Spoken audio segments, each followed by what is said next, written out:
परमेश्वर काम सुरू करतो ते सुरू केलेलं काम बंद करण्याची ताकद कोणामध्ये नसते. आणि या दिवसामध्ये आमचं जास्तीत जास्त लक्ष देवाकडे लागणं गरजेचं आहे.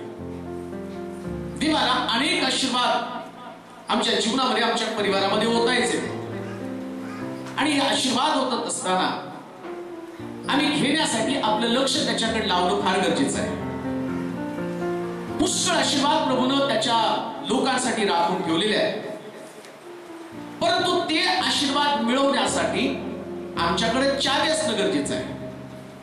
आम्हाला माहिती की तिजोरीमध्ये सगळं भरून ठेवलेलं आहे आणि त्या तिजोरीमध्ये पैसे आहेत, त्या तिजोरीमध्ये जागेची कागदपत्रे, त्या तिजोरीमध्ये घराची कागदपत्रे, त्या तिजोरीमध्ये गाडीची कागदपत्रे, त्या तिजोरीमध्ये इतक्या असंख्य वस्तू आहेत आणि त्या वस्तू देवाची इच्छा आहे की तुम्हाला द्याव्या.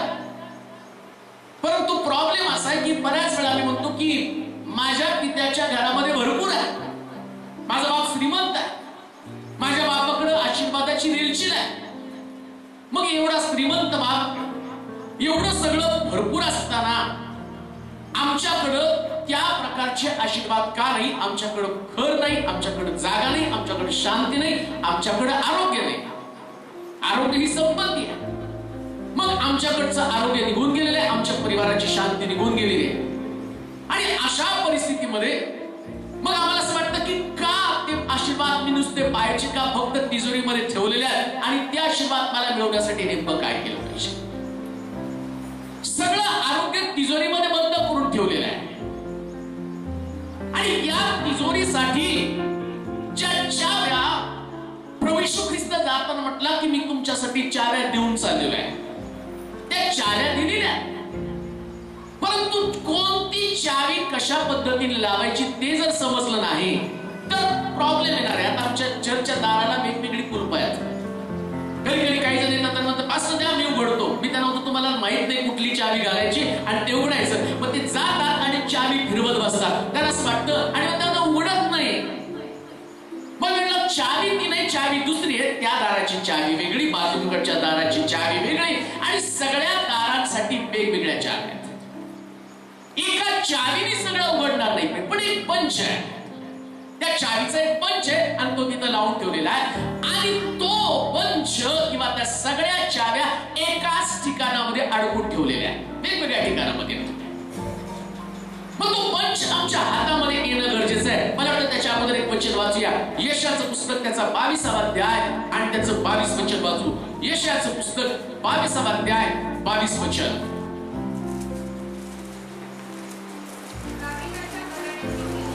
दाविदाच्या घराण्याची किल्ली ज्याच्या खांद्यावर ठेवली त्यानं उघडलं तर कोणी बंद करणार नाही. त्यानं बंद केलं तर दाविदाच्या घराण्याची चावी ज्याच्या खांद्यावर ठेवलेली आहे. म्हणजे तो पंच एका ठिकाणामध्ये अडकून ठेवलेला आहे आणि तो पंच जोपर्यंत माझ्याकडे येत नाही, ती चावी माझ्याकडे येत नाही, तोपर्यंत उघडलं जाणार नाही. आणि पवित्र शास्त्र सांगतं ज्यास तो उघडतो त्यास कोणाला बंद करता येणार नाही. आम्ही म्हणालो त्याला जोरात आम्ही म्हणा. जर त्यानं उघडलं तर कोणाला बंद करता येणार नाही आणि त्यानं बंद केलं तर कोणाला सुद्धा उघडता येणार नाही. तो बंद करून ठेवतो. आणि आम्ही पाहतो की मला त्यानं सांगितलं दार बांधलं, सगळ्या लोकांना आतमध्ये घेऊन जा. सगळे लोक आतमध्ये गेले आणि बायबल सांगतं की त्यानं दारवाचं दार बंद करून ठेवलं. आणि मग लोक ते दार ठोकायला लागले. पाऊस पडत असताना ते दार ठोकायला लागले आणि ते दार ठोकत असताना त्यांच्यासाठी दार उघडलं गेलं नाही. प्रभू येशू ख्रिस्त शहाण्या कुमारिकाचा दृष्टांत सांगत असताना म्हणतो की ज्या शहाण्या कुमारिका आपलं तेल आपल्या भांड्यामध्ये घेऊन आपले दिवे पेटले असताना वराला समोर गेले आणि वर आला आणि त्या वरानं आणि पुन्हा दार बंद करून टाकलं. ते दार ठोकत होते पण त्यांच्यासाठी दार उघडलं गेलं नाही.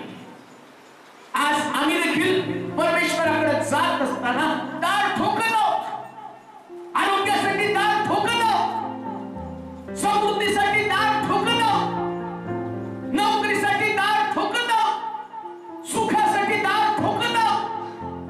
परंतु दार ठोकत असताना कित्येक वेळा मला कळतं दार उघडलं गेलं नाही. कारण शास्त्र सांगतं ज्यास तो बंद करतो त्यास ते द्वार उघडलं जात नाही.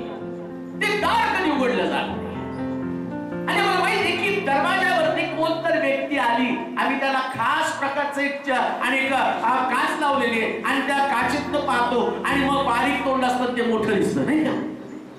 आतल्या माणसाने जर बघितलं तर त्याला दिसत नाही पण ते बारीक छिद्र असतं, त्या छिद्राला काहीतरी असतं आणि आम्ही बघतो ओळखीचा व्यक्ती आहे का.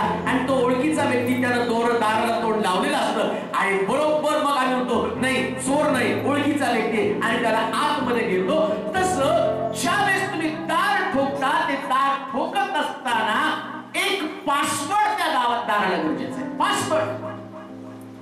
आणि जर पासवर्ड नसेल तर तुम्ही किती पण दार ठोका ते दार उघडलं जाणार नाही. पासवर्डची गरज आहे. आता कम्प्युटरचा जमाना आहे नाही का. पासवर्ड टाकल्याशिवाय कुठलंच लॉक उघडत नाही नाही का. तुमचं फेसबुक त्याच्यावर त्यात सांगितलं जातं आणि मग तुमचा ईमेल आयडी टाका आणि मग पासवर्ड टाका. मग कधी कधी चुकीचा पासवर्ड टाकला जातो. एक पण अक्षर गाळलं, एक अक्षर गाळलं ते सांगतात तुमचा पासवर्ड चुकीचा आहे, आणखीन एकदा ट्राय करा. मग परत ट्राय केला तर परत सांगतात पासवर्ड चुकीचा आहे आणि मग 2-4 वेळा सांगितलं तर कधी कधी त्या बँकेत पण गेल्यावर पासवर्ड नाही टाकलं तर तुमचं कार्डच ब्लॉक होऊन जातं. ठीक आहे, पासवर्ड चुकीचा आहे.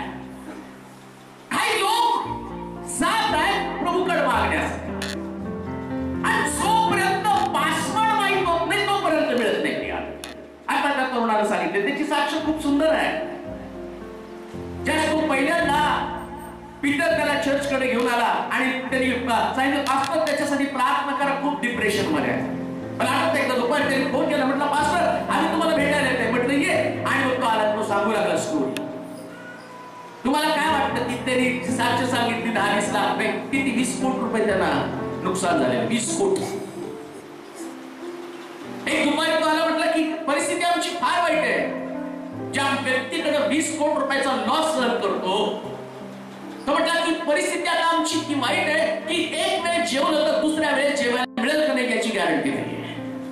काय करावं समजत नाही. कशात पण आम्ही लक्ष घातलं तर सक्सेस आम्हाला मिळत नाही. सगळी दारं ठोकून झालेली आहे.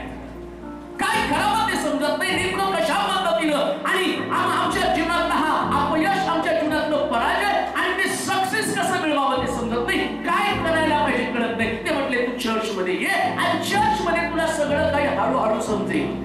इथं आल्यावर त्याला मिळाला पासवर्ड. ज्या पासवर्डची अनेक वर्ष त्याला गरज होती आणि ते पासवर्ड कोणते वाचले योहानाचा सुवर्तमान 14 अध्याय 13 वचन. जो पासवर्ड तुम्हाला प्रत्येक चावी लागण्यासाठी आवश्यक आहे. योहानाचा सुवर्तमान 14 अध्याय 13 वचन. पासवर्ड पाठ करून ठेवा. पुत्राच्या ठाई पित्याचं गौरव व्हावं म्हणून तुम्ही जे काही माझ्या नावानं मागाल ते मी करेन. पित्याच्या ठाई पुत्राचं गौरव व्हावं म्हणून जे काही तुम्ही माझ्या नावानं मागाल. कोणता पासवर्ड आहे तो 5 अक्षरी पासवर्ड आहे. त्याला म्हटलं JESUS जीसस. येशू हा पासवर्ड आहे. येशू. एकदा का येशूचं नाव टाईप केलं प्रार्थनेमध्ये. कुठल्याचं टाईप करायचं जे आम्ही प्रार्थनेची सांगता करताना पासवर्ड टाकायला जर विसरला म्हणू नका तुझ्याच नावानं मागतो. काय म्हणायचं चुकीचा पासवर्ड आहे. कुणाच्या नावानं? कुणाच्या नावानं? जोरात बोला. आमची प्रार्थना रिवर्स येते का? आम्ही म्हणतो तुझ्याच म्हणजे कोणाच्या?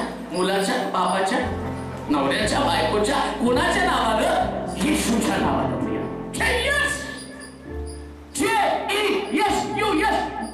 पित्याच्या ठाई पुत्राचं गौरव प्रगट व्हावं म्हणून पासवर्ड टाका. कोणता पासवर्ड? येशू हा पासवर्ड आहे. येशू. प्रार्थनेला सुरुवात करतानाच हे विद्या तुझ्या पुत्राचं गौरव होऊ दे. आज येशूच्या नावानं मी मागत आहे. आरोग्य. मग काही येशूच्या नावाने आरोग्य मागितलं तर मिळालं का? पासवर्ड टाकल्यावरती ते इन्स्ट्रक्शन येतात, एक हे पाहिजे तर हे करा, तुम्हाला कुठली साईट ओपन करायची, आणि मग म्हणतात ही साईट ओपन करायची तर www.amk टाईप करा, आणि मग सांगतात www.amk टाईप करा, आणि मग ती साईट येते. मग तुम्हाला कुठली माहिती पाहिजे? मागं मला आठवतं एक व्यक्ती, ते म्हटले डॉक्टरकडे गेलो, पाळत साहेब असंच डॉक्टरकडे गेलो, डॉक्टरला म्हटलं आमचं ब्लड चेक करा. सगळी फॅमिली घेऊन गेलो. डॉक्टर त्याच्या तोंडाकडे बघायला लागले, ब्लड टेस्ट करा पण नेमकं कसलं? तुला कावीळ आहे? तुला टीबीचं तपासायचंय का? तुला HIV झालेलं आहे? नाही ना, असंच करा. अरे असंच नाही, रक्तामध्ये 1760 आजार आहे, त्यातलं नेमकं तुला काय वाटतं तुझ्या रक्तात कुठला दोष आहे? जाऊन डॉक्टरला दाखव, डॉक्टरचं प्रिस्क्रिप्शन घेऊन ये, त्याचा सगळं रिपोर्ट घेऊन ये, आणि डॉक्टर सांगतात तो म्हटलं असं ब्लड टेस्ट करता येत नाही का? आमच्याकडे नेमका प्रॉब्लेम तोच आहे, पासवर्ड आमच्याकडे, पण नेमकं जे आशीर्वाद आमच्या जीवनामध्ये आम्हाला मिळवायचे त्याच्या चाव्या आम्हाला माहित नाही. कशा पद्धतीने आशीर्वाद मिळवायचे? शांती पाहिजे, शांती मिळवण्याची चावी कोणती आहे? समृद्धी पाहिजे, समृद्धी मिळवण्याची चावी कोणती आहे? आशीर्वाद मिळवण्याची चावी कोणती आहे? आमच्याकडे आहे पासवर्ड, आमच्याकडे आहे येशूचं नाव. आम्ही सगळेच प्रार्थना करतो, येशूच्या नावात मागतो म्हणतोय, येशूच्या नावात मागतो म्हणतोय, येशूच्या नावात मागतो म्हणतोय. मग प्रश्न करतो, एवढं मागून सुद्धा किती मिळालं? किती वेळा तुमच्या प्रार्थनेचं उत्तर तुम्हाला मिळालं? का मिळालं नाही? कारण त्याच्या इन्स्ट्रक्शन आहेत, त्याच्या सूचना, त्या सूचनेचं तंतोतंत पालन केलं पाहिजे. आणि एकदा का तुम्ही सूचनेचं पालन करण्यास सुरुवात केलं, एकदा का त्यानं सांगितलं त्या गोष्टी तुम्ही करण्यास सुरुवात केल्या, तर त्या ठिकाणामध्ये आणि त्या चावीच्या द्वारे सर्व काही उघडलं जातं. म्हणून पवित्र शास्त्र सांगतं, टाईप करताना आणि तिथं टाईप करा JESUS. एवढं म्हटलं की झालं, तिथून पुढे तुमच्या आशीर्वादाला आता कुठं तरी, आणि ती फाईल ओपन झालं, आणि ती साईट ओपन झाली, आणि ती साईट ओपन झाल्यानंतर एक ऑटोमॅटिक चावी मी तुम्हाला सांगणार. ऑटोमॅटिक, त्या चावीला मी नाव दिले ऑटोमॅटिक की. ती नुसती घालायची, आणि घातल्याबरोबर पाहिजे ते उघडता येतं. हालेलुया, जोरात हालेलुया. ऑटोमॅटिक की, त्याच्यावरती टाकली, फिरवलं की ऑटोमॅटिक सगळं येतं. ऑटोमॅटिक पैसे, ऑटोमॅटिक नोकरी, हालेलुया, ऑटोमॅटिक लग्न. त्याच्यासाठी धडपड आहे. शिकतो, कामाला लागतो, सगळं करतो, आणि प्रॉब्लेम लग्न होत नाही. चावी लावली की ऑटोमॅटिक. नो सिस्टम, सिस्टम नाही त्याच्यामध्ये, ऑटोमॅटिक सगळं. ऑटोमॅटिक घर, हे सुद्धा म्हणाल का? आपोआप घर, काही करावं लागत नाही, बँकेच्या चक्रा मारावं लागत नाही, कोणती गोष्ट तुम्हाला करायला ऑटोमॅटिक की त्याला म्हटलेलं आहे. आणि कित्येक लोकांना ही ऑटोमॅटिक की माहित नाही. ते म्हणतात काय करावं, काय सक्सेस कशामध्ये येत नाही, आणि सक्सेसफुल होण्यासाठी आम्हाला मार्ग सांगा, आणि आम्हाला त्या गोष्टी मिळायला पाहिजे, आणि ती मिळत नाही. नोकरी मिळत नाही, काय करायला पाहिजे, नोकरी मिळत नाही. मग ते म्हणतात लहान आणखी घाला, नोकरी मिळेल. ज्यांनी विकायला लागला त्याला नोकरी मिळाली, ह्याला नाही मिळाली. त्याचं रोजचं काम झालेलं आहे. लाल घाला, मग तो लाल नाही, पास करा, पिवळी ट्राय करा, त्याचे 3000, याचे 4000, आणि मग लालनी नाही मिळाली, पिवळ्याही नाही मिळाली, आता काय, आता पांढरी घालून बघा. कदाचित तो नाराज असेल, नाराज कोण नाही, याला नोकरी लागलेली. पण पवित्र शास्त्रामध्ये एक चावी मी तुम्हाला सांगणार आहे. ती चावी तुमच्या घरात जर वापरली तर तुमच्या घरामध्ये ऑटोमॅटिक आशीर्वाद येणार आहे. ऑटोमॅटिक तुमच्या घरामध्ये ऑटोमॅटिक आरोग्य असेल, तुमच्या परिवारामध्ये ऑटोमॅटिक शांती असेल, तुमच्या परिवारामध्ये ऑटोमॅटिक आनंद असेल, आणि त्या चावीला वापरा. बायबल सांगतं की ऑटोमॅटिक की आम्हाला मिळणं गरजेचं आहे. मत्तेचं शुभवर्तमान 6 अध्याय 33 वचन, ऑटोमॅटिक की आणि कशा पद्धतीने काम करणारे वाचूया. स्तोत्र सही मत्तेचं शुभवर्तमान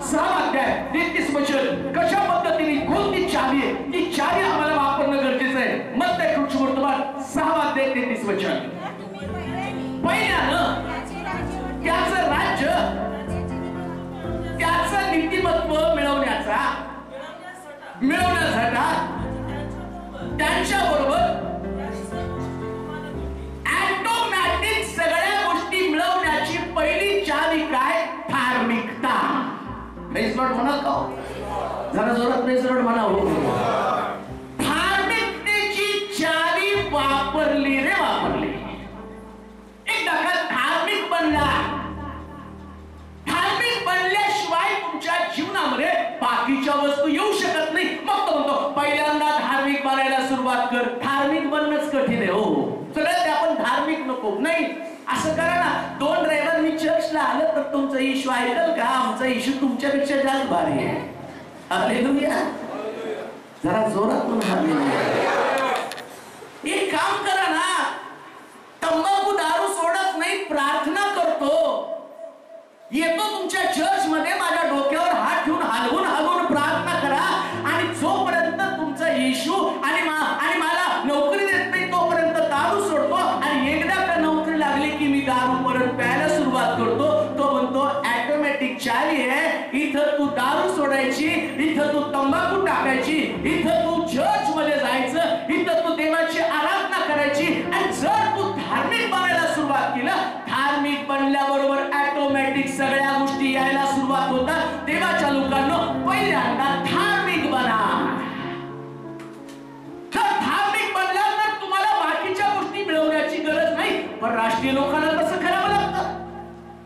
धार्मिक बनला तर रविवारी न चुकता चर्चला यायला सुरुवात केली. धार्मिक म्हणजे धर्म पालन करणारा व्यक्ती, त्याला धार्मिक म्हटलेले नाही. राजकारणी माणूस कसं ओळखायचं?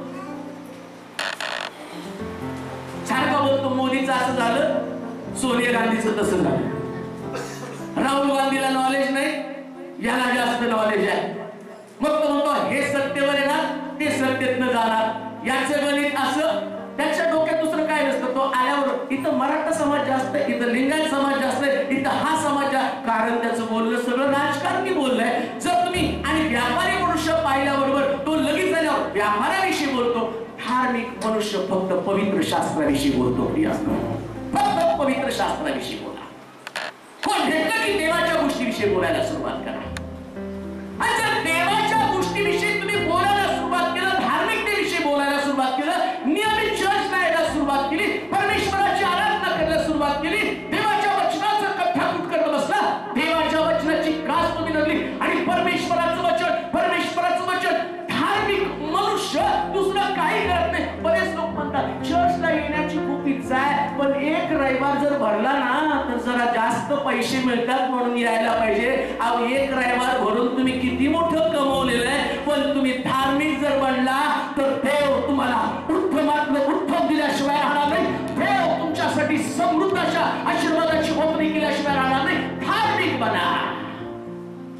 धार्मिक बनल्याचा परिणाम पवित्र शास्त्र सांगतं. काय म्हटलं धार्मिक बनल्याचं काय परिणाम होणार आहे? नीतिसूत्राचं पुस्तक 11 अध्याय 4 वचन. जर धार्मिक बनलो, धार्मिकतेच्या चावीने काय बंद होणार आहे? वाचूया नीतिसूत्राचं पुस्तक आणि त्याचा 11 अध्याय 4 वचन. क्रोधाच्या समयी धन उपयोगी पडत नाही.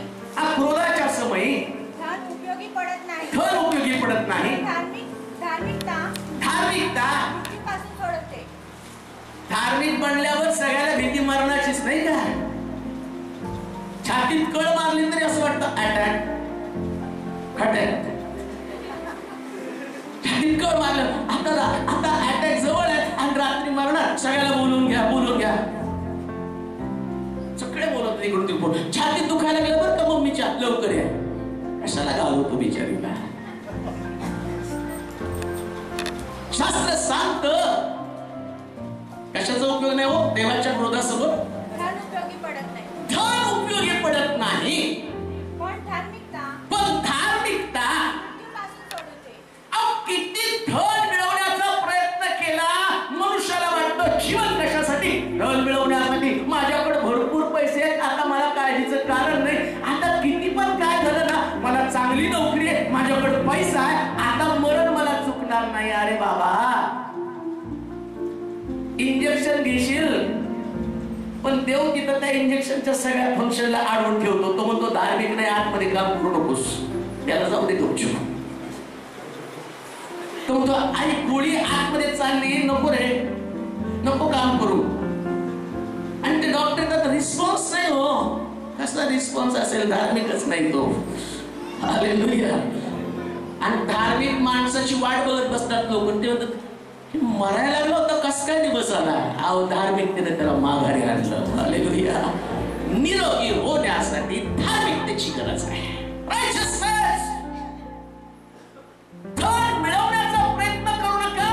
कदाचित तुमचं धन तुम्हाला चांगलं घर देईल. तुमचं धन तुम्हाला चांगलं बेड देईल. तुमचं धन तुमच्या घरातल्या सुंदर वस्तू तुम्हाला देईल. पण तुमचं धन तुम्हाला आरोग्य देणार नाही. पण पवित्र शास्त्र सांगतं धार्मिक मनुष्य धनाच्या ऐवजी चर्च मध्ये असतो, आराधना करतो, प्रार्थना करतो, शास्त्रवचन वाचतो आणि तो सगळ्या गोष्टीचा त्याग करतो. आणि लोक म्हणतील कशाला रविवार आणि एक दिवसाचा खाडा करून चर्चला चालला.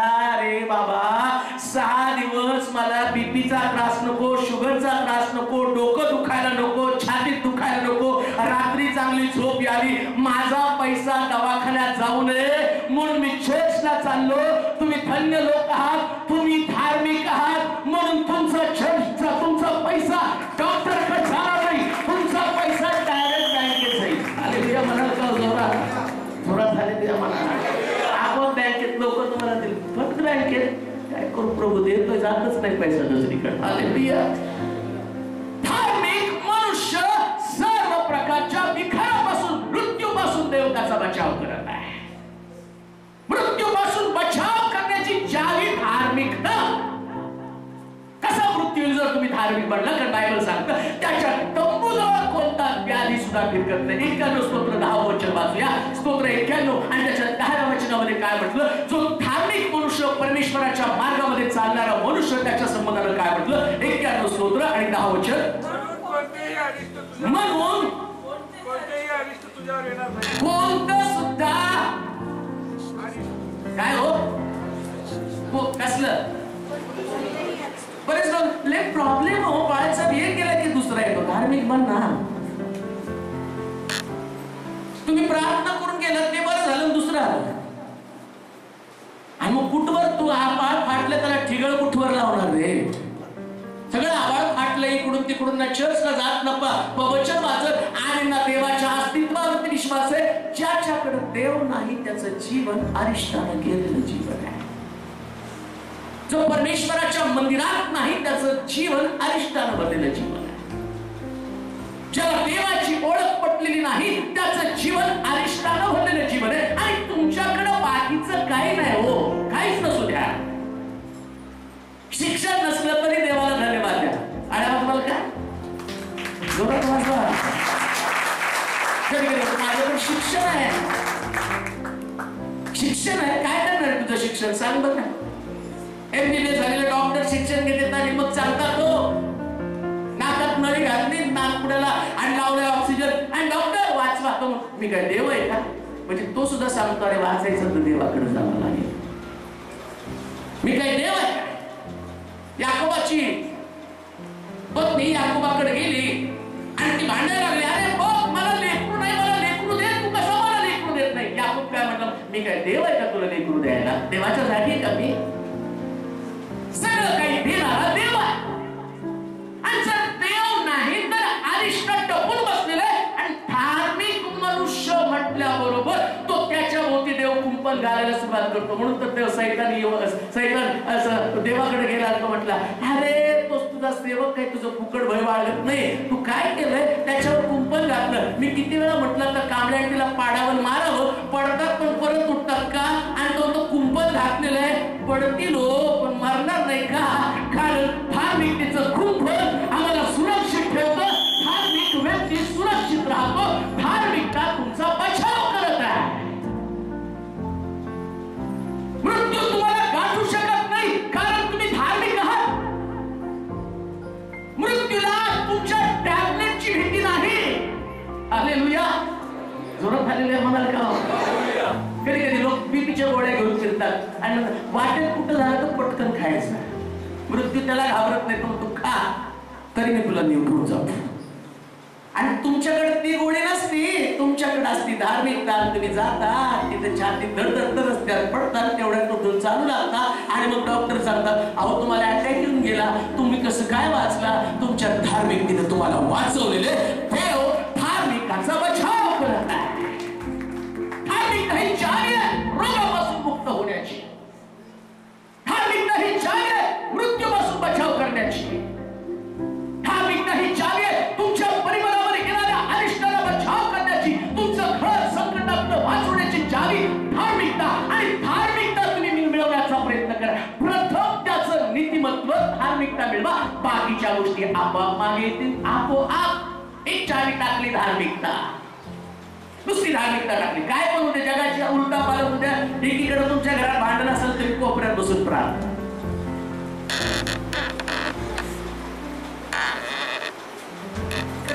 या बाबाला दुसरं काही सुचत नाही, हुट सुट प्रार्थना.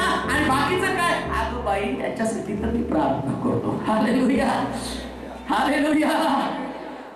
धार्मिकता तुमच्या परिवारावरती येणारं अरिष्ट वाचवते. धार्मिकता तुमच्या परिवाराला सर्व प्रकारच्या गोष्टीचा पुरवठा करते.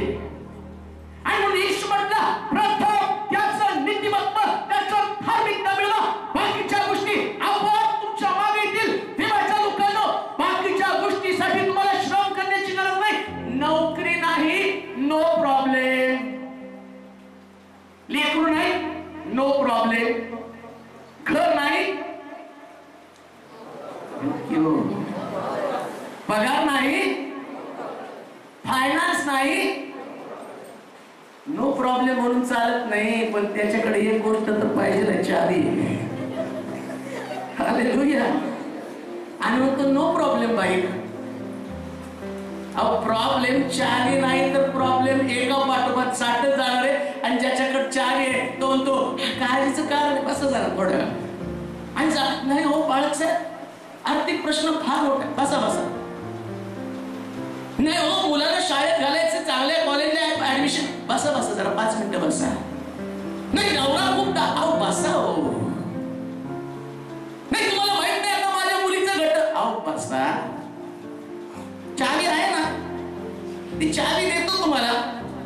चावी घ्या, घरी जा, धार्मिकतेची चावी उघडा, कुलपाला लावून टाका. घटस्फोट देणाऱ्या नवऱ्याच्यासाठी उपवास आणि प्रार्थना करायला सुरुवात करा. धार्मिकतेच्या चावीने त्याचं मन बदलून जाईल आणि तो तुम्हाला घरी घेऊन जाईल. कारण तो देव आहे, तो मन बदलणारा देव आहे. मन बदलणारा. एका बाईचा फोन आला, पास्टर प्रभूला धन्यवाद देते, माझी मुलगी बऱ्याच दिवसापासून घरी होती, तुम्हाला प्रार्थना करायला सांगितली आणि तुम्ही सांगितलं तसं मी चर्चला गेले, सगळं काही केलं, प्रार्थना केली, उपवास केले, सगळं काही केलं. हो तुमच्या चर्च मध्ये साक्ष सांगा, आता माझ्या मुलीला जावई घेऊन गेलेला आहे, त्याचं मन देवाला बदललं का हो? धार्मिकतेची चावी सगळं काही उघडती क्रिया. धार्मिक बना.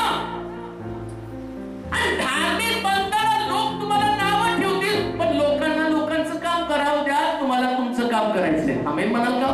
कधी कधी आमची धार्मिकता लोकांवर जास्त असते. लोक कुणाला धार्मिक म्हणत नाहीत.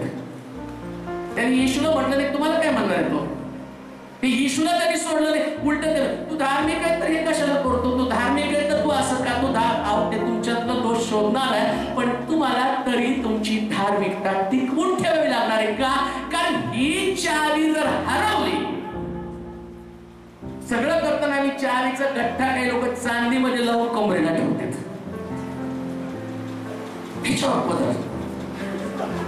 कारण त्याला माहिती चावी नाही हरायला लावायची. रात्री झोपताना जाग जरी आली तर पटकन चावी, चावी नव्हती कुठे गेली.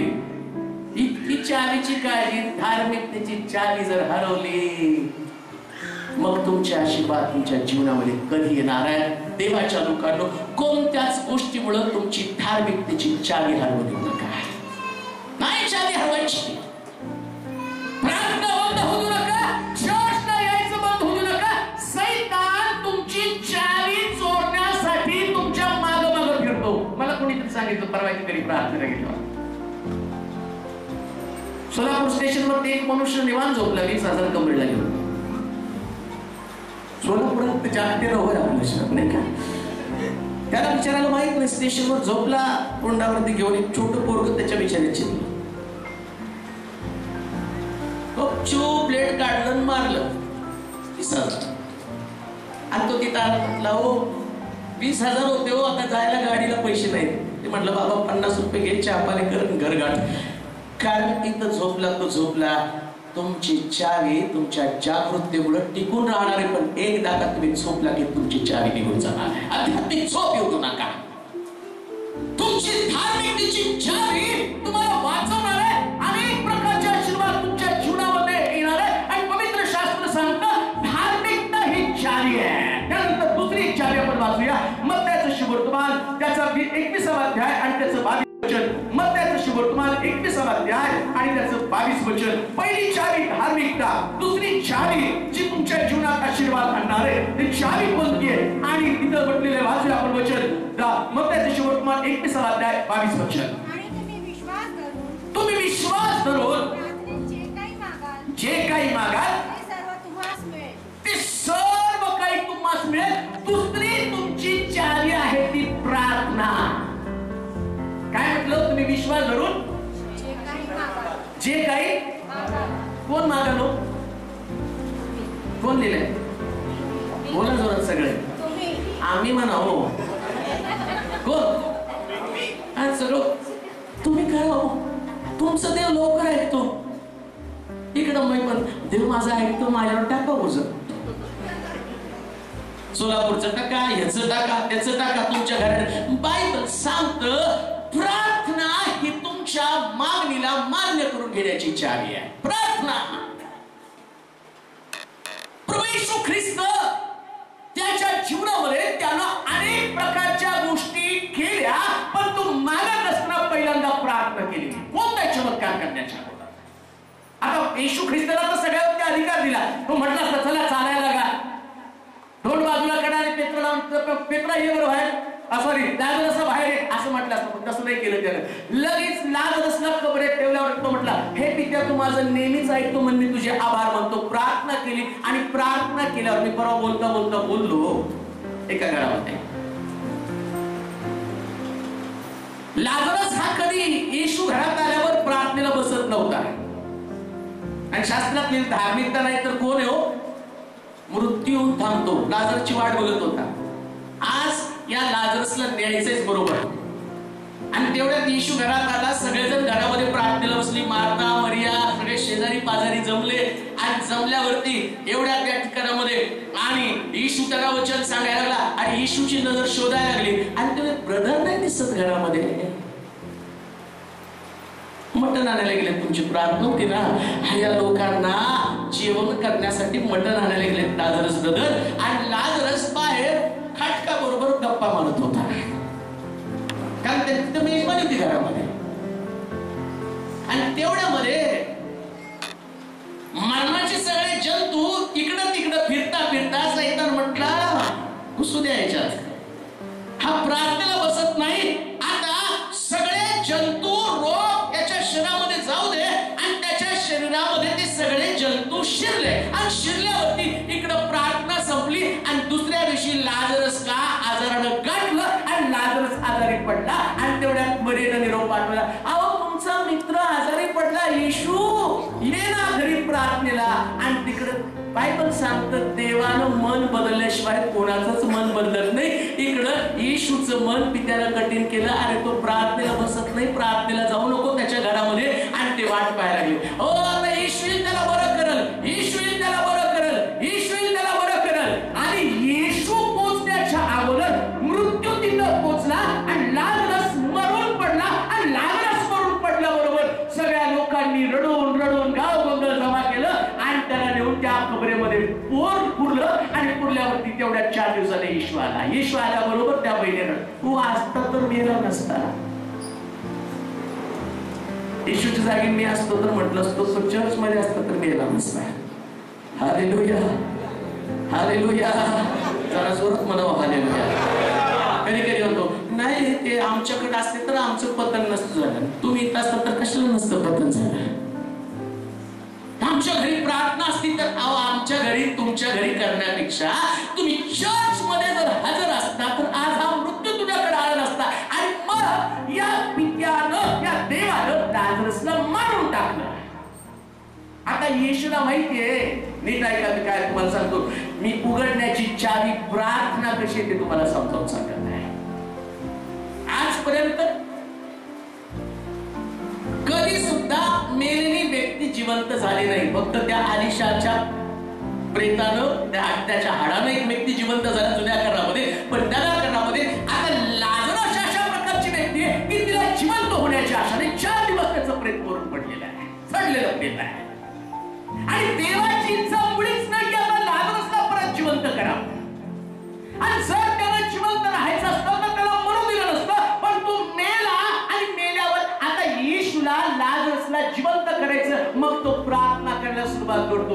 जर आणि पाहतो त्या भरती महिला तो लागण्या आंधळ्याला म्हणतो मग येशूच्या नावानं बरा हो, आणि तो त्याला बरा करतो. लाजरसच्या बाबतीमध्ये मात्र त्याला प्रार्थना करायला लागली. आणि प्रार्थना करताना काय म्हणतो, हे पित्या तू माझं नेहमीच ऐकतो म्हणून मी तुझे आभार मानतो. यानं तिकडे प्रार्थनेची चावी लावली रे लावली. देव म्हटला रे प्रार्थना केली, आता या गबरेला मला उघडावं लागेल आणि लाजरसला बाहेर काढावं लागेल. प्रार्थनेची चावी लावली आणि लाजरस गबरेतनं बाहेर आला. काही आशीर्वाद प्रार्थनेमुळे तुमच्या जीवनामध्ये मोकळे होणार. काही आशीर्वाद आणणार. धार्मिकता ही चावी आहे, पण धार्मिकता तुम्ही जोपासत असताना तुमच्या प्रार्थना कधीच बंद होऊ नका. प्रत्येक गोष्टीसाठी प्रार्थना करा.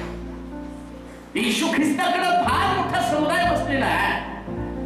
येशूचे शिष्य येशूकडे आले, म्हटले प्रभूजी यांना घरी जाऊ द्या, कारण एवढ्या लोकांना जेवायला घालायचं आणि आपल्याकडे तेवढ्या भाकरी नाही. मग येशू म्हटला तुमच्याकडे काय? ते म्हटले 5 भाकरी 2 मासे. म्हटलं घेऊन घ्या. लक्षात ठेवा, प्रत्येक मोठा चमत्कार होण्याच्या अगोदर प्रार्थनेची गरज आहे. प्रत्येक मोठा चमत्कार, जर मोठा चमत्कार पाहिजे तर प्रार्थना पाहिजे. आणि मग येशूनं त्या भाकरी घेतल्या आणि प्रार्थना केली. आता काना गावात येशू ख्रिस्तानं रांजण दगडी रांजण पाण्यानं भरले, पण त्या ठिकाणी प्रार्थना केली नाही. पण भाकरीसाठी मात्र त्यानं प्रार्थना केली. आणि प्रार्थना करत असताना लोकांना सांगितलं सगळ्याला त्या ठिकाणामध्ये माथ्यावर प्रमाण बसवा, प्रत्येकाची वाके करा. आणि इकडे येशू 5 भाकरी 2 मासे घेऊन प्रार्थना करायला सुरुवात केली. कान देऊ नाही का मी तुम्हाला प्रार्थना तुमची चावी याच्याविषयी सांगत आहे. जे तुमच्याकडे आहे ते घेऊन प्रार्थना करायला सुरुवात करा. पुरवठा करणारा देव त्या चावीनं तुमच्या घरामध्ये सगळं काही बदलून टाकणार आहे. येशूनं प्रार्थना केली आणि प्रार्थना केल्याबरोबर देव म्हटला 5 भाकरी 2 मासे एवढ्या लोकांना कसे पुरणार? पण प्रार्थनेनं सगळं काही पुरलं जातं. हो देवाच्या लोकांनो, प्रार्थना एक अशी चावी आहे ज्या अशक्य कठीण गोष्टी प्रार्थनेच्या द्वारे उघडल्या जातात. प्रार्थनेला मृत्यूचं दार उघडलं जातं आणि त्या कबरेतनं लाजरसला बाहेर काढलं जातं. प्रार्थनेला तुमच्या घरात पुरवठा नसेल, पण प्रार्थना कराल आपोआप तुमच्या घरात पुरवठ्याला सुरुवात होईल. प्रार्थना कराल तुमच्या पगाराला बरकत नसेल, परंतु तुमच्या पगाराला बरकत देणारा देव आणि तो तुमच्या पगारामध्ये वाढ केल्याशिवाय राहणार नाही. 5 भाकरी 2 मासे 12 टोपल्या करणारा तो देव आहे. प्रार्थना करा, प्रार्थना करा. ज्यावेळेस तुम्ही प्रार्थना करता त्यावेळेस देव स्वर्गातनं एक चावीद्वारे ते सगळं खोलायला सुरुवात करतो. कित्येक लोकांचं कुलूप प्रार्थनेचं गंजून गेले, तेल त्याच्यामध्ये नाही. हो, आपलं तिथलं कुलूपच्या गेटचं ते बंद आहे. मला माहिती जास्त कधी जर प्रोग्राम झाला उघडायला गेला तो उघडणार नाही का? हो, ऑपरेटिंगच नाहीये. काही लोकांच्या प्रार्थना कधी केल्या त्यांनाच आठवत नाही. कधी प्रार्थना कधी केली बघा, कधी केली बघा. तेव्हा मी एकदा रडले, तुला आठवतं का? पोराला माहित नाही कधी प्रार्थना केलेली आहे, बापाला माहित नाही कधी प्रार्थना केलेली आहे. प्रार्थना नाही म्हणून आशीर्वाद नाही. जास्त प्रार्थना कराल. दानिएलाच्या प्रार्थनेनं त्याचं कुलूप इतकं सैल झालं होतं. दानिएला प्रार्थना करू नको, तुझ्या प्रार्थनेचं उत्तर घेऊन देवानं पाठवून दिलं का?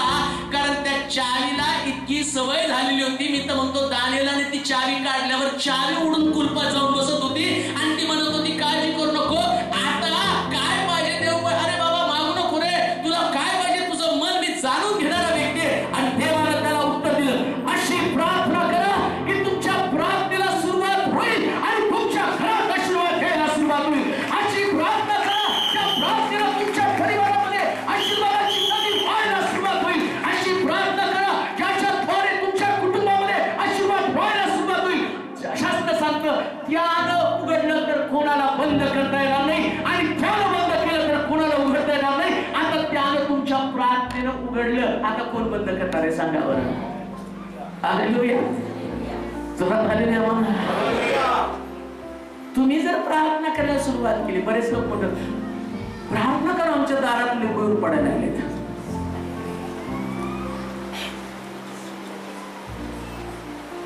काय झालं लिंबू पडले तर? लिंबू ताकद आहे का तुमच्या प्रार्थनेत ताकद आहे? Hallelujah hallelujah. कोणीतरी सांगितलं काली होती एका गावामध्ये एक ब्रदर प्रार्थनेला गेले आणि त्याने ख्रिस्ताला स्वीकारलं.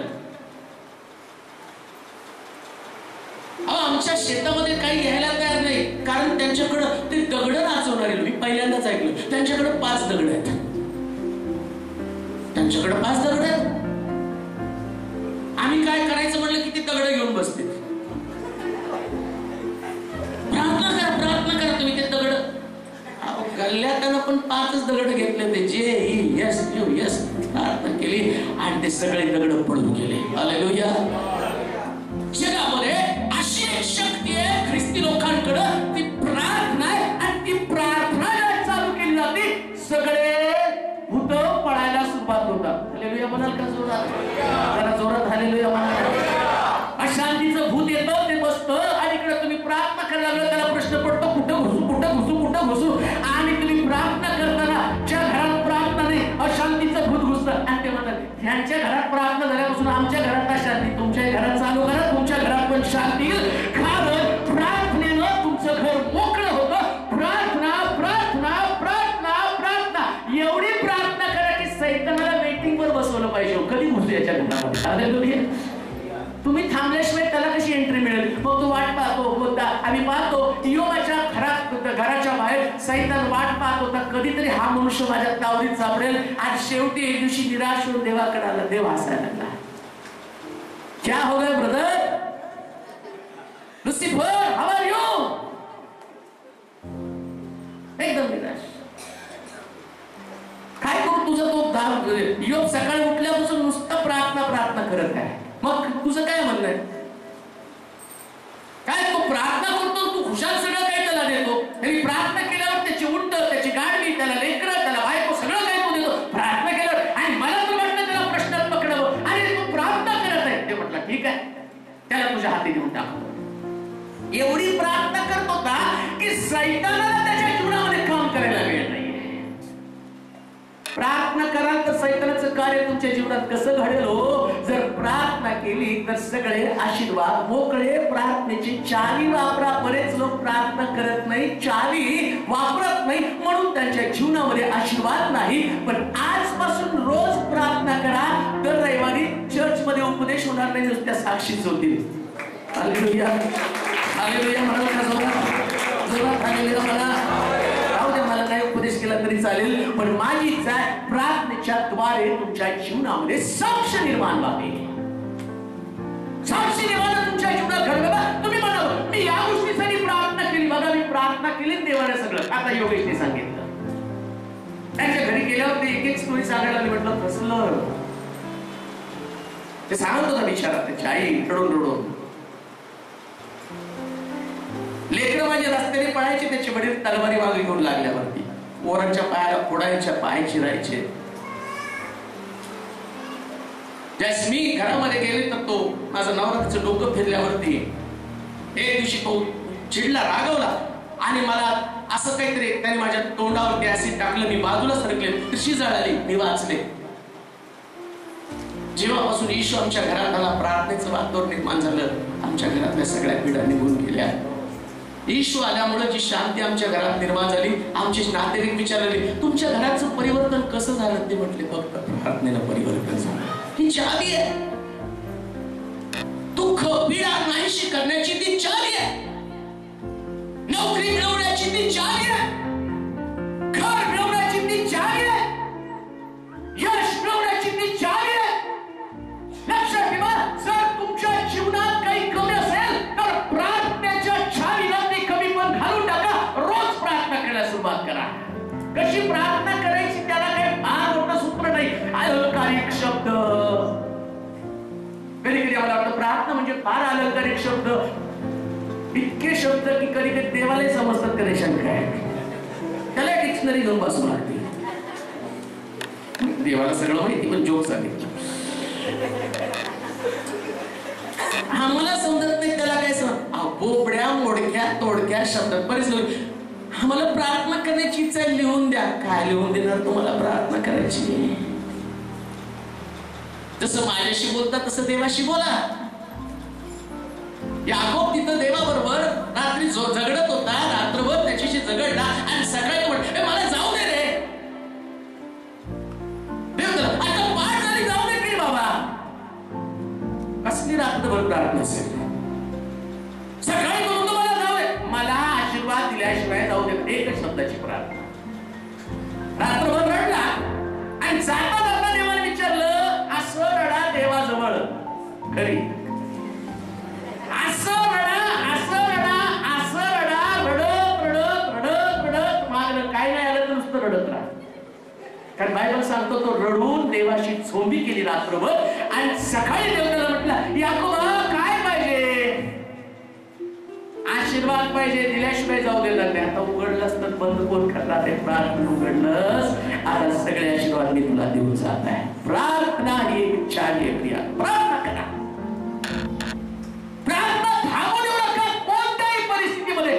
दानियेलाची प्रार्थना थांबवण्याचा प्रयत्न केला. दानियेला सुमंताला सांगितलं की त्याची प्रार्थना, मला एक प्रत्येक वचन वाचा, स्तोत्र 65 अध्याय आणि त्याचं दुसरं वचन स्तोत्र 65. काय प्रार्थनेच्या द्वारे घडतं वाचूया. स्तोत्र 65 दुसरं वचन. तू जो प्रार्थना ऐकतोस त्या तुझ्याकडे सर्व मानव जाती तुझ्याकडे येतील, कारण तू प्रार्थना ऐकतो. कान देऊ नये का? सकाळी उठल्यावर देव सगळ्याची तजवीज करत असतो.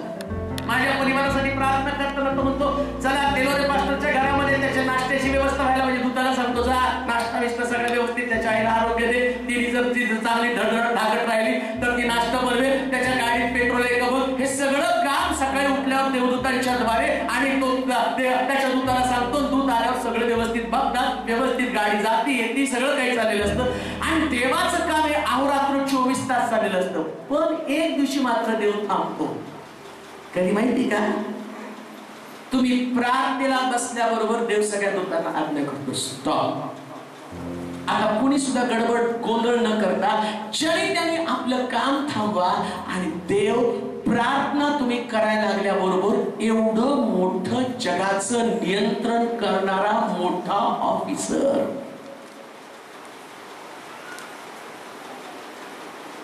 एक साधा नगरसेवक जर आमचं ऐकायला लागला आणि होतो काय नम्र माणूस आहे पहा, आम्हाला ओळखत नाही कोण पण आमचं ऐकतो, आम्ही तर किती कुच कामाचे, पण राजांचा राजा प्रभूंचा प्रभू. तुम्ही प्रार्थना करताना लक्ष तुमच्या प्रार्थनेकडे द्यायचं. काय पाहिजे, काय हवंय?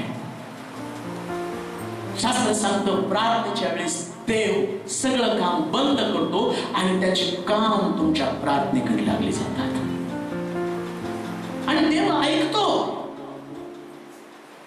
तो काही नुसतं तुमच्या प्रार्थनेला एंटरटेन करत नाही. खूप चांगलं कधी कधी ऐकतो आणि तो बोलायला लागला, आम्हाला असं वाटतं माझे बोबडे शब्द त्याच्या कानावर पडल्यावर देव हसत असेल. नाही हो, कधी कधी म्हणतो बोल ना, तू बोल बोल, तू कसं बोलतो बोल, आणि तो बोलल्यावर आम्हाला वाटतं कसं बोलतोय बघा. असं देवाचं नाही हो. तुम्ही प्रार्थना करायला लागल्यावर जसे तुमचे शब्द, आई बाप नाही का पोरग बोलायला लागल्यावर सगळं ठाप ठेवतं. कधी कधी तेच देवाच्या घरी गेल्यावर बघा बाळाचं येत नाही तिला काय बोलायला, पण तिची आजी सांगते बघा बघा बोलते. मग मी पण हो बोलते हो. सगळेजण सगळं काम थांबवते आणि त्या पुढे तेवढंच ऐकायला सगळं. मी पण त्या काल हो बोलायला लागली बरं का हो. ती आई बाप आहे, आजी आहे, त्याच्या शब्दाकडं त्याच्या ऍपकडे एवढं लक्ष आहे काय? आमच्या बोलण्याकडे आमच्या देवाचं लक्ष नाही का? आमचा देव आमच्या बोलण्याकडे पाहत नाही का? तुम्ही प्रार्थना करताना एक गोष्ट लक्षात ठेवा, तुम्ही तो गुडघे टेकले आणि स्वर्गात देव आपल्या सिंहासनावर उभा राहतो.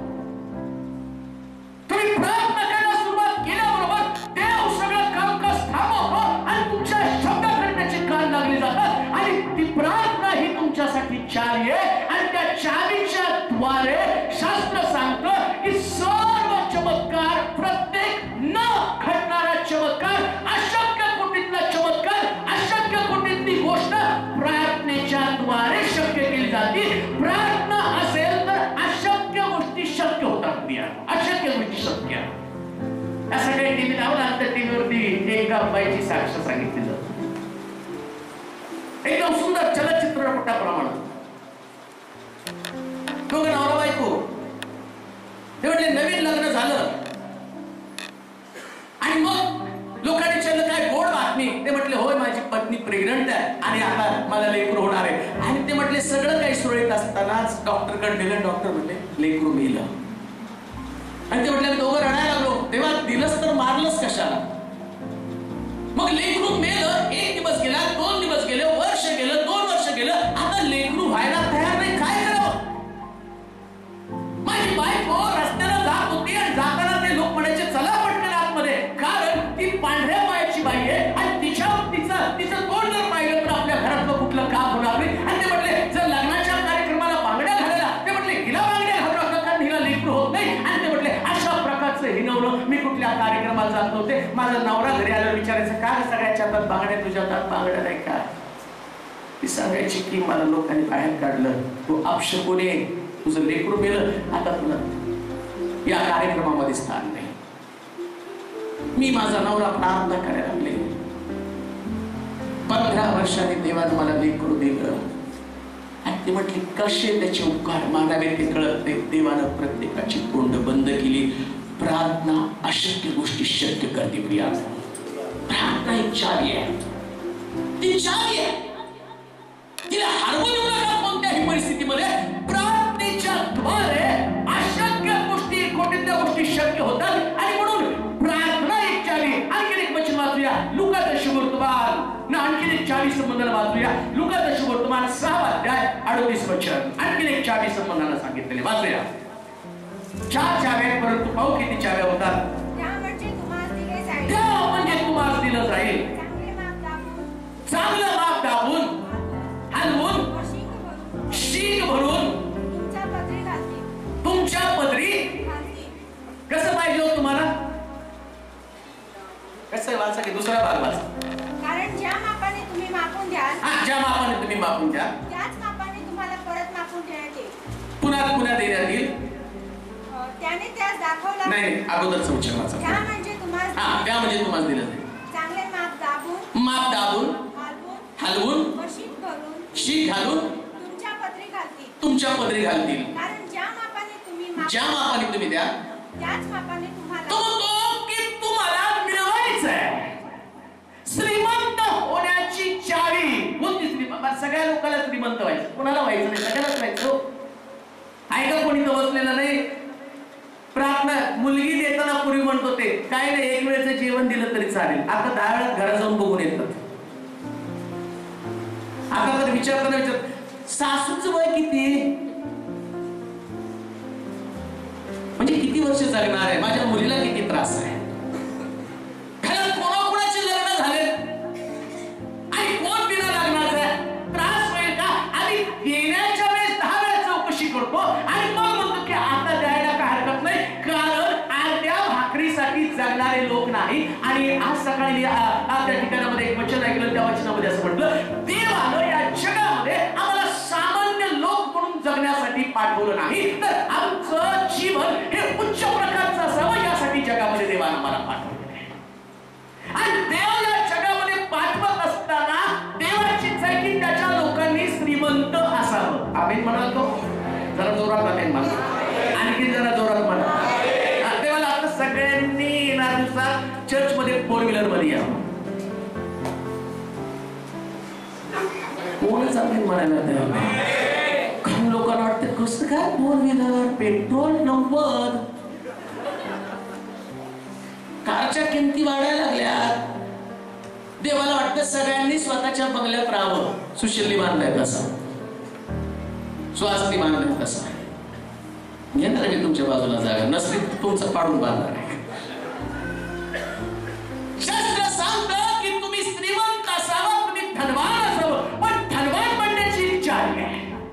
काय चालले हो? बोला की. तो फक्त म्हणतो तुम्ही द्या. त्या म्हणताना तो काय म्हणतो तुम्हाला कसं मिळेल बात द्या.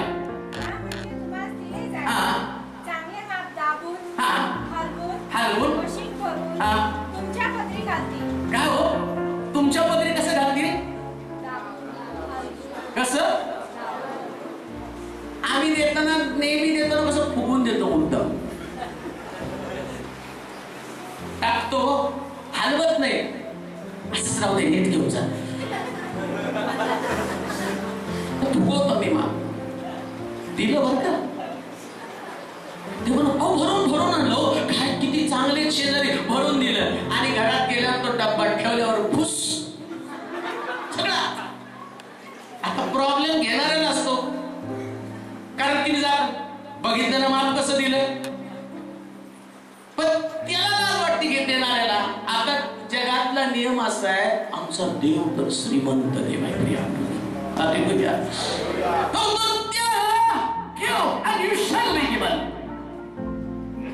तुम्ही द्या म्हणजे तुम्हाला दिलं जाईल. ज्यावेळेस तुम्ही परमेश्वराला द्यायला सुरुवात करता आणि इकडं तुम्ही द्यायला सुरुवात आणि तिकडं परमेश्वर पाप भरायला सुरुवात. प्रेज लॉर्ड म्हणाल का हो? जरा जोर प्रेज लॉर्ड म्हणा. इकडं तुम्ही द्यायला सुरुवात आणि तिकडं तो भरायला सुरुवात. एकदा एक पाळत मला चांगलं आठवतं. त्याच्या डोक्यात आलं की मला एक चांगली गाडी घ्यायची आणि त्याला बघून आला फार सुंदर गाडी आणि तो म्हटला की प्रभू मला कसली गाडी पाहिजे. आणि तो प्रीच करायला लागला. प्रीच करता करता तो म्हटला देव त्याला म्हटलं की आणि तो सांगायला लागला की खरोखर देव मला देणार आहे आणि द्यायला शिका. आणि तेवढ्यात बोलता बोलता त्याच्या लक्षात आलं मी लोकांना सांगतो द्यायला आणि मग मला गाडी पाहिजे. तेवढ्यात त्याने त्याच्या असिस्टंट पास्टर इकडे आणि त्याची जवळजवळ 50 लाखाची गाडी होती. आणि त्या पास्टरला इकडे ती चावी गाडी घेऊन जा. आणि म्हटलं तो गाडी घेऊन गेला आणि मी बसलो आता काय करावं. त्याची गाडी गेली आता मला तर 2 व्हीलरवर फिरावं लागेल. आणि तो म्हटलं मी बसलो विचार करा. तेवढ्यावर एक व्यक्ती आला म्हटलं पास्टर माझ्याबरोबर चला एक उपकारस्तुतीची प्रार्थना करायची. तो गेला उपकारस्तुतीच्या प्रार्थनेला. गेला त्याच्या गाडीमध्ये बसून. त्याला सांगितलं नाही मी माझी गाडी माझ्या असिस्टंट पास्टरला दिली आणि मी आता माझ्याकडे गाडी नाही काही सांगितलं नाही. आणि त्याने विचारलं पण नाही की तुमची गाडी कुठे. पण तो त्याच्या गाडीत बसला आणि तो कार मध्ये बसून त्या व्यक्तीच्या घरात गेला, प्रार्थना केली आणि तो म्हटला चला आपण एका ठिकाणी व्हिजिटला जाऊ. एका शोरूम मध्ये गेला आणि ज्या गाडीचं स्वप्न आपल्या डोक्यामध्ये त्याने ठेवलं होतं ती गाडी आणि त्या गाडीचा कलर आणि त्याला जसं पाहिलं तसं तो म्हटलं ही गाडी तुमची, ही चावी तुम्ही घ्या. जशा पद्धतीची गाडी तो म्हटलं 1.5 कोटीची गाडी. दिलं हलवून थोडस पण देवानं त्याला भरून परत दिलं. मिळवण्याची चावी द्या. देव तुमच्याकडनं घेतो तुम्हाला देण्यासाठी. प्रेज लॉर्ड म्हणाल तो जरा जोरात प्रेज लॉर्ड म्हणाल. कधी कधी देवाला असं वाटतं तुम्हाला द्यावं पण आमच्याकडे श्रीमंत होण्याची चावी प्रार्थना निश्चित आहे. पण प्रार्थनेच्या पूर्वी तुमच्याकडे चावी आणि बोलतो द्या. टीव्हीला नेहमी द्या तुमचं जुनं द्या आणि आमचं जुना टीव्ही द्या नवीन घेऊन जा. गडबडीने जातो आमचा टीव्ही घ्या. मग फार अजून आहे हो 1000 रुपये मिळतील आणि जाताना आम्हाला असं वाटतं आता तो घ्यायचा नवीन घेऊन यायचं फसवते तो. इकडं मात्र तसं नाहीये. ठीक आहे का मगाशी मी तुम्हाला सांगितलं ईश्वर म्हटलं या लोकांना मला तृप्त करायचं सगळ्याला जेवण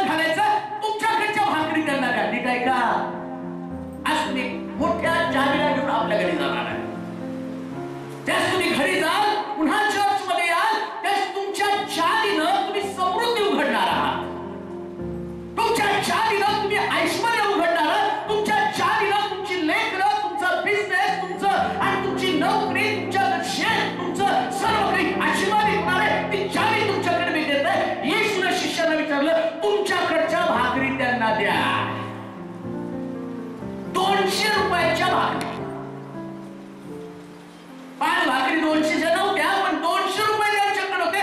200 रुपयाच्या भाकरी यांना पुरतील का? तो छोटा मुलगा नाही, माझ्या 5 भाकरी घ्या. येशू म्हटला त्याच्या 5 भाकरी 2 मासे घ्या. आणि देताना काय देतात? त्याला देताना 12 टोपले भाकरी 12 टोपले मासे द्या. त्या लोकांनी शिष्यांनी 200 गुंतवले असते तर कदाचित 200 गुणिले 12. हालेलुया, हालेलुया, जरा जोरात हालेलुया म्हणा. जर मिळवायचं तर त्याच्यासाठी ते ही इच्छा आहे. त्या ज्याला तुम्ही देता तो व्यक्ती तुमच्या प्रत्येक गोष्टीला पाहत आहे. आम्ही म्हणाल तो सगळे टाकत होते थैल्या मग शिकरोईत दिसत. आणि विधवा तिनं 2 टोल्या घेतल्या आणि टाकायला सुरुवात टाकून. आणि ईश्वर लांबून पाहिलं. तिनं हात झाकलेला होता, पण तिनं त्या टोल्या टाकल्या. आणि बायबल सांगतं देवानं तिचं देणं पाहिलं, तुमचं देणं देव पाहतो, कारण तुम्हाला मोठ्या पटीनं परत करण्यासाठी प्रिया. तर तुम्ही परमेश्वराला द्यायला शिकाल. देव वास्तविक वचन करंथीकराचं 2 पत्र 8 अध्याय 1 ते 4 वचन वाचूया. 2 करंथीकराचं पत्र 8 अध्याय 1 ते 4 वचन. टायटल वाचा, त्याचं हेडिंग वाचा. अजून एका ठिकाणामध्ये असं लिहिले का? मासुदरियातल्या मंडळीवर देवाची कृपा. मासुदरियातल्या मंडळीवर झालेल्या देवाच्या कृपेविषयी आम्ही तुम्हाला कळवतो. ती अशी की संकटाच्या बिकट परीक्षेमध्ये त्यांचा आत्यंतिक आनंद. कसले दारिद्र्य? म्हणजे त्यांच्या कपड्यांना सगळीकडे टिकलं, त्यांच्या घरातली भांडी चिरलेली, त्यांच्या आता सायकल जर असेल तर सायकल चालताना त्यांची आगगाडी सारखी त्यांच्या सायकलचं मडगाड चेपलेलं, धडाक धडाक धडाक धडाक धडाक धडाक आवाज करणारं त्यांची सायकल. एवढं दारिद्र्य. पुढे कमालीचे दारिद्र्य. यामध्ये त्यांचं देण्याविषयीची संपदा. सगळी त्यांची संपत्ती कोणती? त्यांच्या घराला पत्रे नाही, पण त्यांना देण्याची उत्कंठा अधिक आहे. प्रेज लॉर्ड म्हणाल का? जरा जोरात प्रेज लॉर्ड म्हणा. आम्ही लोक म्हणतो नाही या महिन्यात पत्रे, पुढच्या महिन्यात ते, त्याच्या महिन्यात ते, मग मेडिकल, मग आमक, मग हे. आणि सगळ्यात उत्तम काय ते लोक म्हणतात, पहिले मी प्रभूला देतो.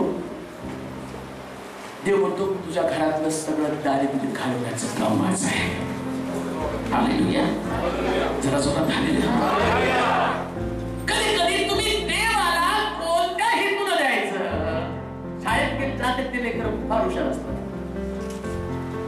कुणाच्या तरी डब्याचा वास खूप चांगला आहे आणि त्याचं सारं लक्ष असतं की ह्याचा डबा खायचा, पण तो तसा डबा देईल का हो?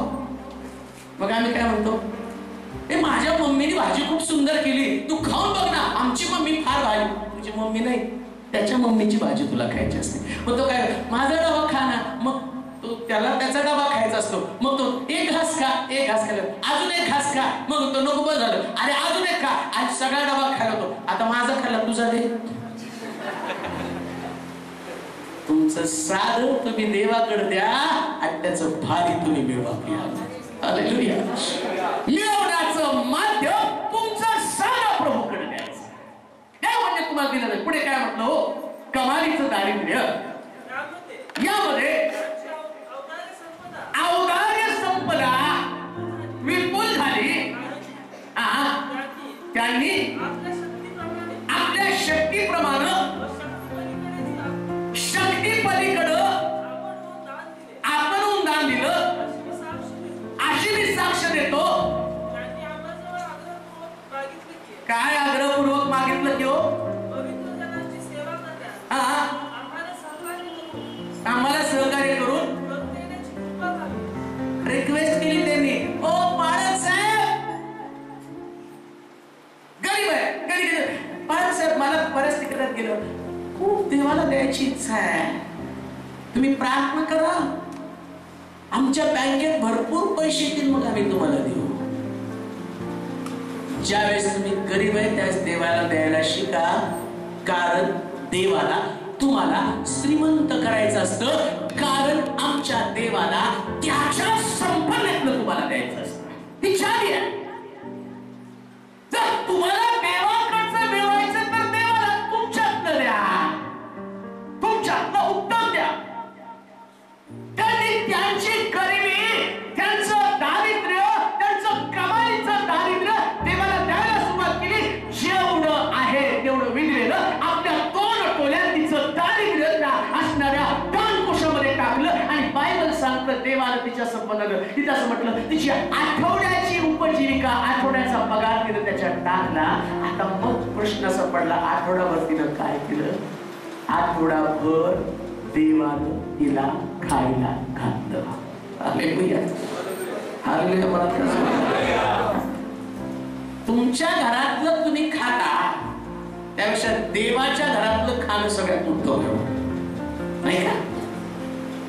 आपलं संपवायचं असतं. आम्ही कधी कधी तुझं संपल्यावर माझ्याकडे आम्ही गडबडही संपू, पहिले संपू.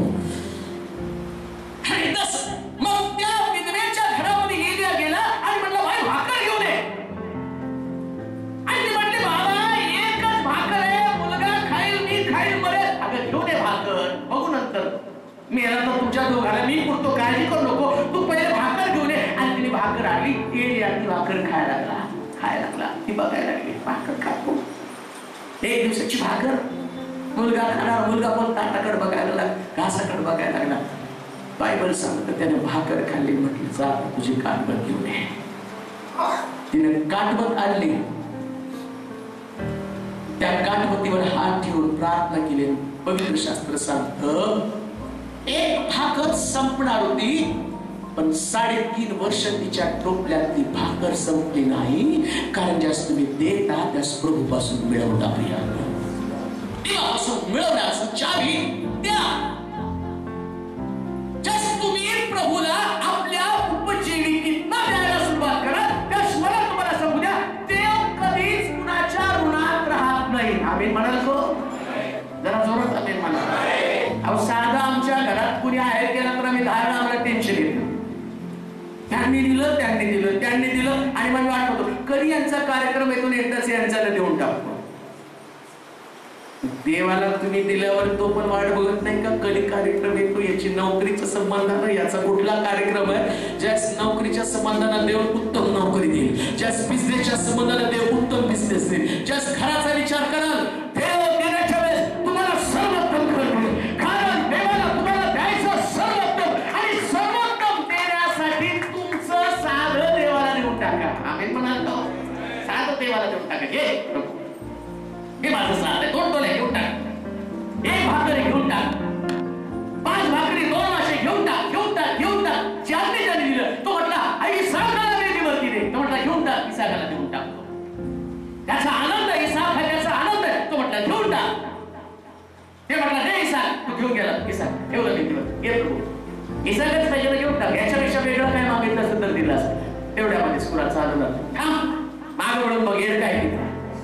हे सगळ्याला खाल्ल्यावरती आता मी सांगतो याच्या द्वारे एक मोठं राष्ट्र मी निर्माण करेल, आणि हा अनेक राष्ट्रांचा पिता म्हणून तुला मान देईल. जे परमेश्वर तुम्हाला देतो ते आशीर्वाद अगणित. पण म्हटलं त्यानं उघडल्यावर बंद कोण करणार आहे, आणि त्यानं जर बंद केलं तर कोण उघडणार आहे. मिळवण्याची चावी देणं. तुमचे आशीर्वाद ज्या दिवशी तुम्ही इथं टाकलं, हे टाकले ते तुम्हाला कमी होण्यासाठी नाही. कसं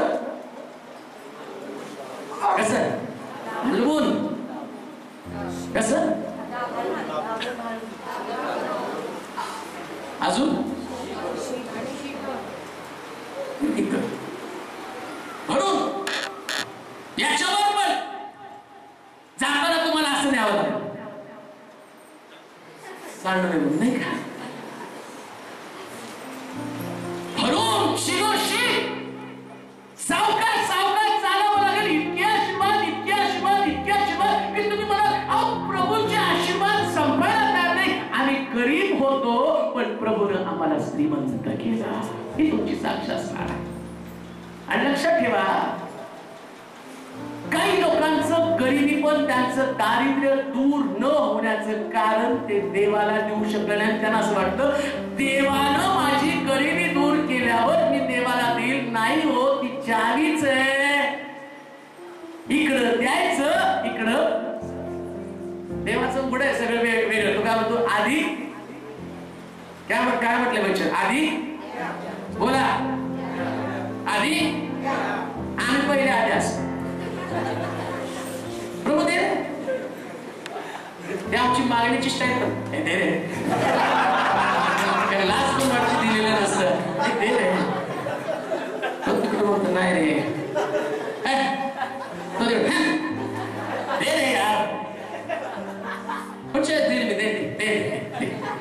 इथं चालतो, इथं किती अपमान करून घ्या. इकडं तुम देव बाद में मैं देता. Hallelujah, hallelujah. जोरात हालेलुया म्हणाल का? सगळं बाजूला ठेवा, देवाचं बाजूला काढून ठेवा. असं म्हणू नका या महिन्यामध्ये फार अडचण आहे. आड्या बाजूला देवाचं काढून ठेवलं नाही तर एवढी अडचण येईल. एवढी अडचण तुम्ही म्हणाल काय हो, ह्या महिन्यात पगार कुठला नाही, कसा पुढे